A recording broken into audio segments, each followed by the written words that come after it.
My mama always told me that if one's good, two's better.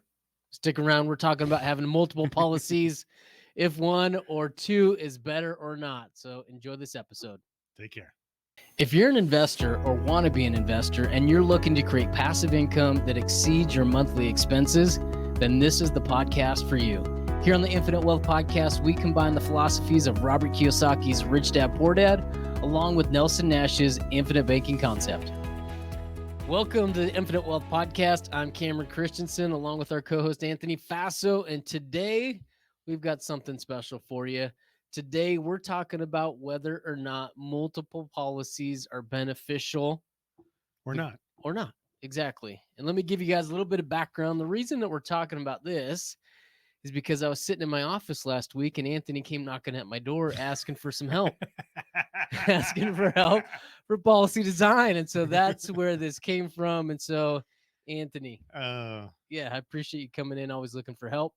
And now I'm going to share some wisdom with our listeners as well as with you. I appreciate it. You know what was interesting in prepping for this? There were times I was torn. There was times, I was actually a little jealous of you. And then also times I thought of you as a predator. So in regards to the predator, Okay. well, the jealousy part are saved to the end, but the predator part, what we've kind of have a fun time doing is we each kind of make our own notes and come up with our own opinions or pros and cons of the topic, and then we kind of share it. And sometimes the public will vote, on who's better. But when I printed mine, you went and grabbed it, and I said, and I'm quoting you, and you said, "I didn't want to look, but I took a peek," which kind of sounds like something a predator would say. And that was my first reaction. And then we come here to record. So if I'm a little off, acting like I'm a little skittish or scared, it's because if you move too fast, I might. You should be scared. I might get a little startled. You should be scared. Should be. Yeah. And yeah.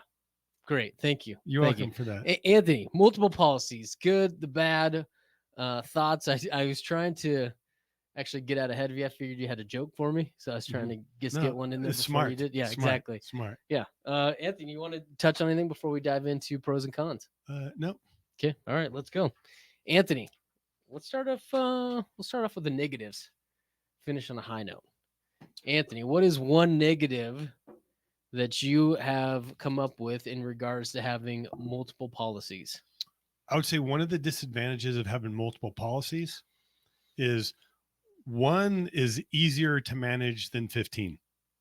Meaning if you have one policy, or I even went through to take a look, and I actually have 15 policies. And I will say in part of that, it adds another teeny layer of complexity, right? If I'm going to take a loan, say, to invest in some raw land, I may not have enough in one policy or two. I may need to pull from three policies, which means there's three loan forms. And also we live in a community property state, which means if we take a policy loan, my wife needs to sign it as well, which means I also need to explain to her what it is that we're doing. Not that that's an issue, but it's just an extra step. Then I need to wait for her to sign it. But then also, let's say I sell that piece of land and I go to put the money back in a policy. I need to put it in multiple policies. So, but as I wrote that con, I couldn't help but provide a solution. It's just nature in me, Cameron. When there's a problem, problem solver. Yeah. Yeah. I was about to quote Vanilla Ice, but I don't think I'm gonna mess it up. You're off beat, right? Yeah. But yo, if there's a problem, yo, I'll solve it, or something like that. But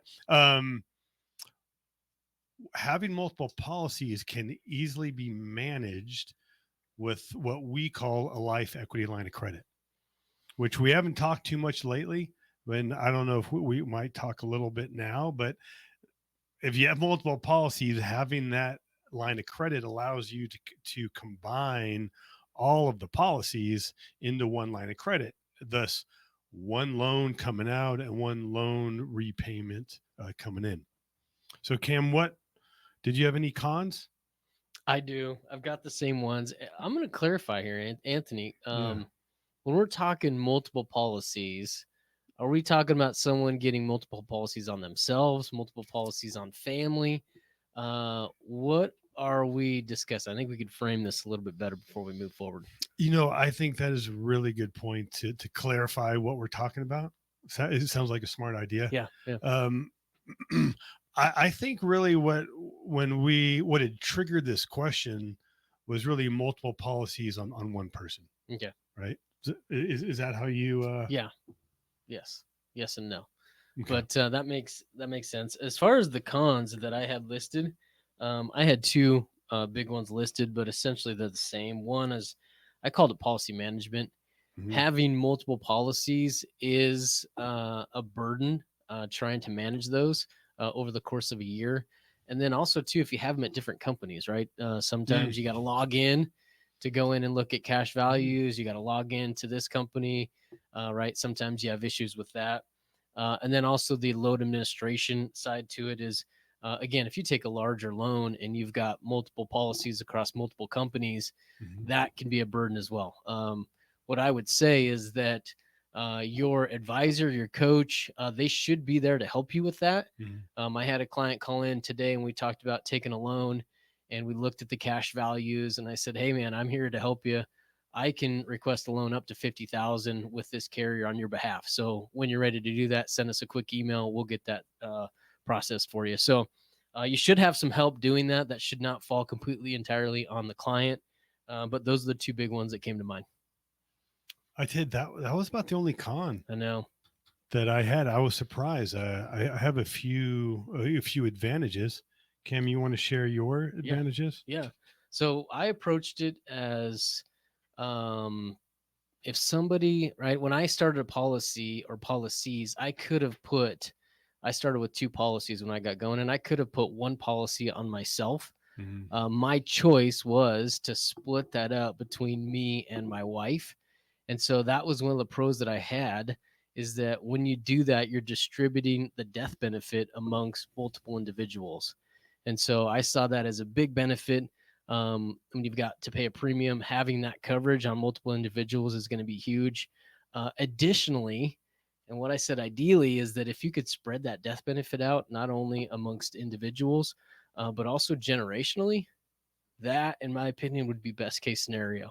And so what I mean by that is, if we've got policies that we can put on husband and wife, if we could look to the generation above, ideally mom and dad, that would be great to kind of get the waterfall effect and that estate plan going. So that was my thought there. And I put that down as diversity in the death benefit.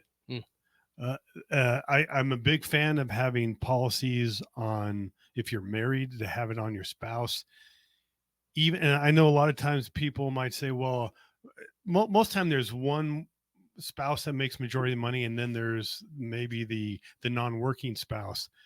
There's still a lot of value of putting having some death benefit on that non-working spouse. And one thing that I think a lot of times we don't understand is that we're looking to replace income, but we also need to realize maybe that non-working spouse doesn't generate income per se, but they're saving money in expenses where they're running the household. Maybe they're doing things around the house that if they weren't there, you're going to have to pay somebody else to do so.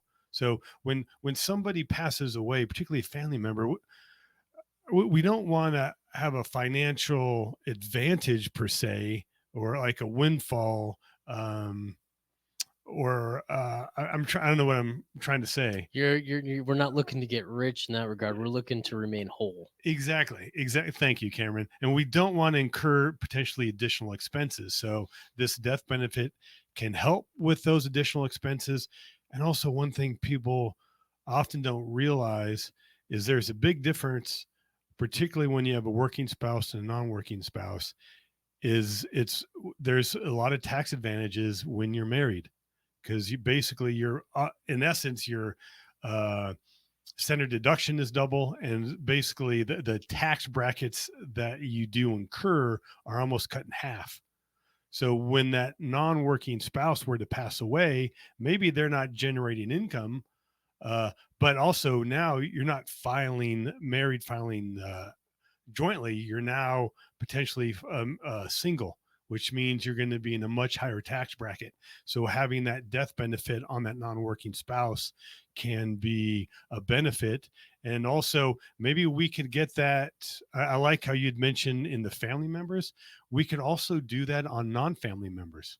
One thing, if there's particularly if we're going to have a financial loss, if somebody you're involved with in business were to pass away, it makes a lot of sense to have to get some death benefit on them.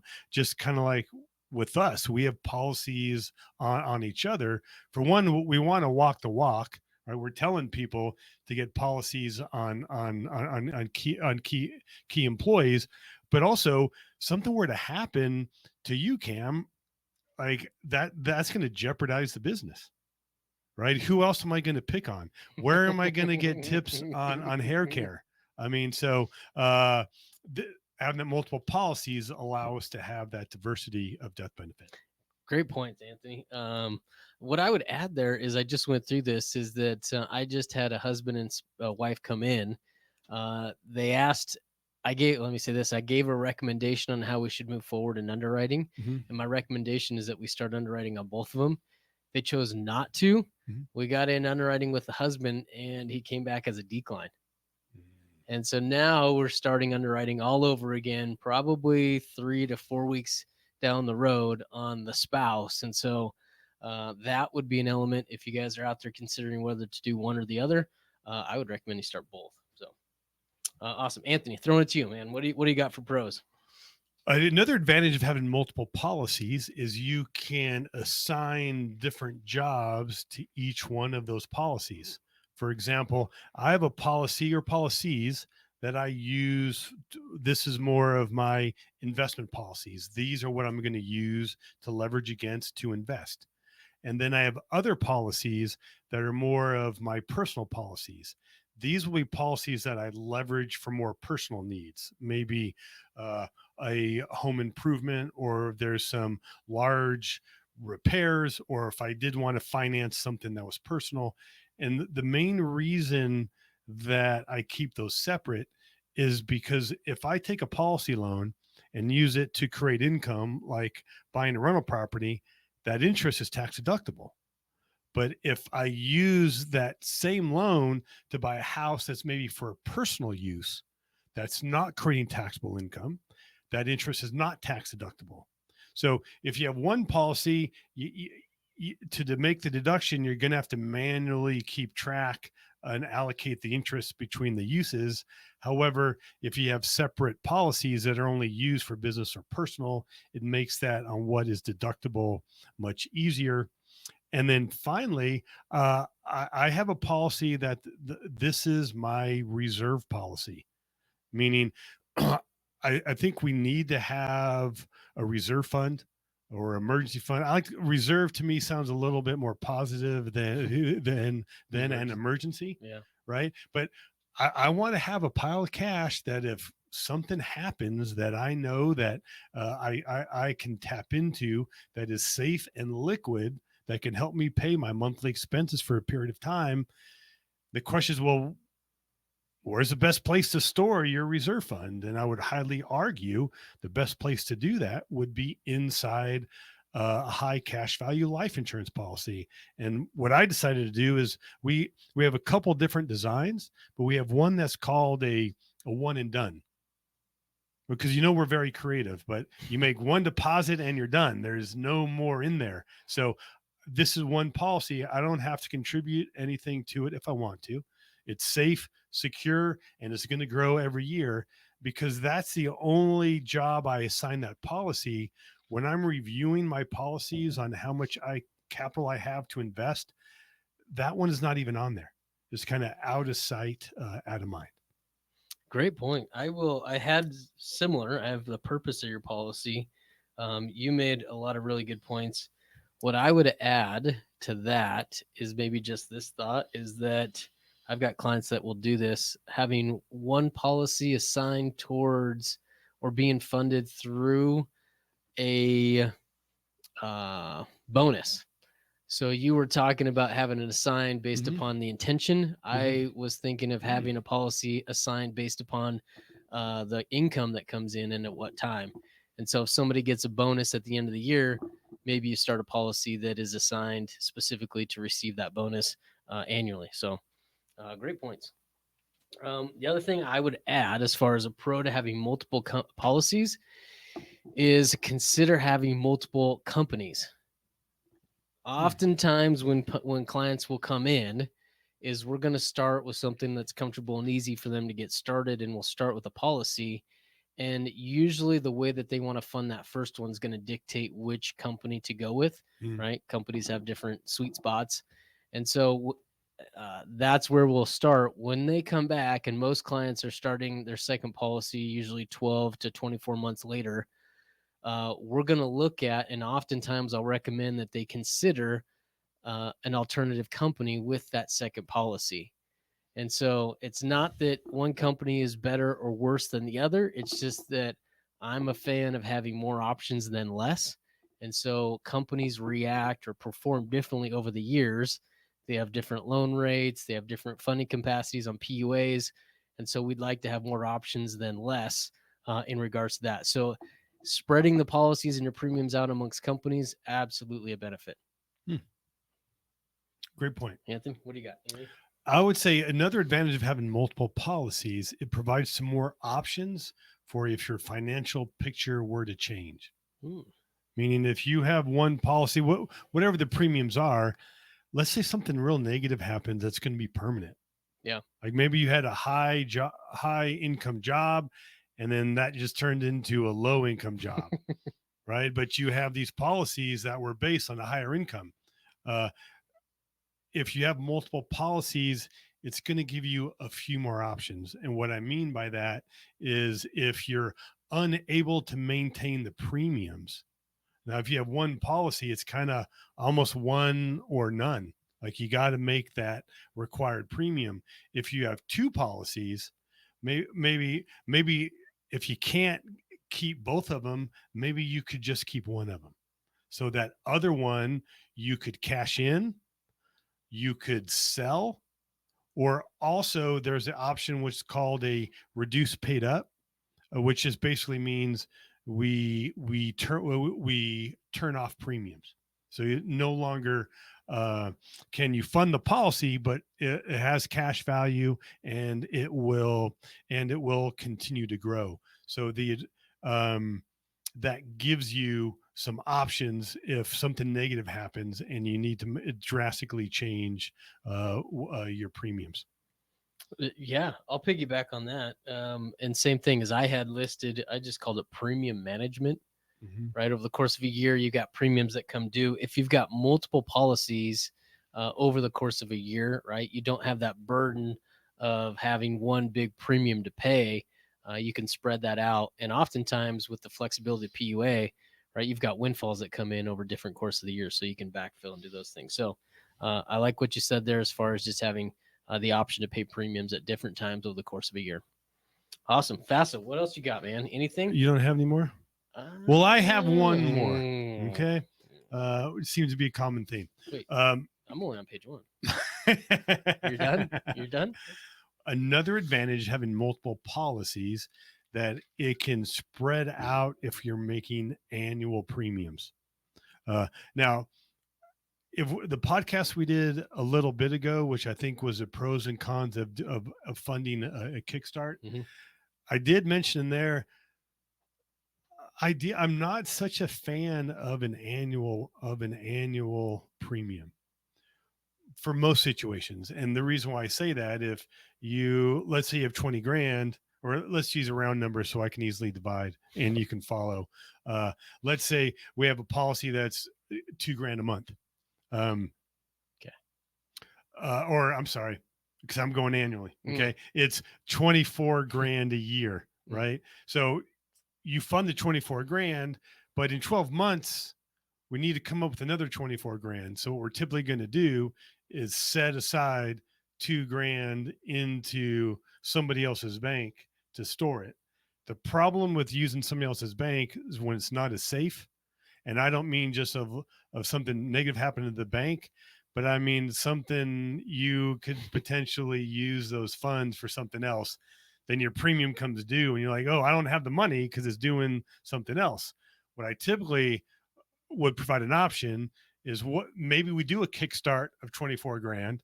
And then instead of putting 2 grand away in somebody else's bank, you put the 2 grand in your policy. Okay. But that being said, I do have a couple annual policies. Okay. But, and again, but again, it all depends on these situations, right? But so I think I have 2 or 3 policies are annual. See, most of them are monthly, but what the benefit is, I've been able to spread those out, right? So they're not all due at one point in the year. It's there's 3 times a year where I have to pay that annual amount. So if we are going to pay fund annually, there's some advantages of having multiple policies to be able to spread that out for cash flow purposes. great point here. All right, Anthony, I got a question for you. So going back through this, and I'm going to give you a scenario. If a husband and spouse come to you and they say, "Hey, I've got X number of dollars to put into a policy or devote to IBC this year," what's your recommendation? Are you splitting up between one, multiple? What are you thinking? Uh, well, I would, you know, I'm going to go back to where I said where I became a little jealous of you, which honestly, if we could go back, it'd be It's nice if we recorded. if we had a It's recorded. transcript to Yeah. see if these words have ever come out of my mouth in a public arena, right? Uh, and that's you know, I really enjoy doing this podcast. For one, it's opportunity for me to make fun of you. We have some great guests, so I'm always learning from the guests, and whenever we're preparing, I'm always kind of reinforcing some ideas, Hmm. but also oftentimes I kind of learn something like a lot. I mean, that may change kind of how I run my business. And this was one of those situations where I'm really contemplating about having that one policy versus multiple policies. And honestly, this brought me a lot of joy, kind of learning something new. And but you get this like every week where you I have was this wait- I joy was of waiting for learning it. something new, man. I'm a little jealous that you have that ability to fill your cup, which is awesome. But back to your question, Just um, blessed, I would blessed. say if there's a couple, I always recommend that they both go into underwriting. Yeah. For like what I said, we should. Most people are underinsured, and this is a way for us to increase the death benefit, uh, but also similar to what you had said as well. Sometimes one spouse is not approved, so I like to put them both through, because again, most of the time when we're designing this, we're focused on the cash value. We also need to focus at least some part on the death benefit to make sure that the family is protected. But when you have both um, approved, it gives us some flexibility in the design. For example, if one person's standard and one person's preferred, maybe we should get the term on the one who's preferred, because that's going to be a lower expense, and maybe we put the more of the permanent on the person who got standard. But this allows us, it gives us options. But I would tell you, I'm rethinking about, let's just put the spouse away. I mean, or maybe they're not married. Um, I'm really considering some of the, so even though what of breaking that up into 2 policies. I don't know where that break even is going to be, but I mean, if we're again, everything's relative. I don't like saying small because it could be big to somebody else, but depending on the dollar amounts, I think the more money we're going to be able to put in, the more advantages it may be to split the policy. So I'm still working through on this, to be honest. What's your answer to that question? My answer would still be, if somebody comes in, it's a husband and wife, is my recommendation has always been to split it up 50-50, or depending on income, 70-30, whatever it is. That's always been my preference. Again, that's how I did it. That's what I would recommend for someone else to do it. I don't know if I've ever had an individual, right? Someone single that's come in and I've actually had them split up the policy, but it is a good consideration to think about. So that is something I'll take away and take a look at. But most of the time when that situation comes in, I'm having somebody set up something that's real easy for a monthly, and then we're just addressing the PUA. So, and I think particularly when somebody is really starting this for the first time, most of the time that first policy, good point. Yeah, is maybe a little. This is more of a starter policy, yeah, like it was for me. Like this sounded great, and in fact, it sounded too good to be true. I didn't fully have the faith in it, so I didn't fully fund it like I should have. But as I built up my confidence, then I got another policy. So the people that are kind of trying this out, probably one policy. But we also get some people that maybe they already have had policies, or they're sitting on some cash and want to go fast.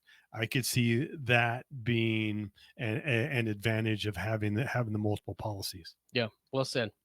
Awesome. And like this, like here, I think is a prime example of there's a lot more to working with a coach or an agent than just being able to put a illustration together, right? Hopefully we're showing the value of having somebody work with you and design this really specifically to meet your goals and needs, and somebody who's going to spend the time with you to help you figure that out.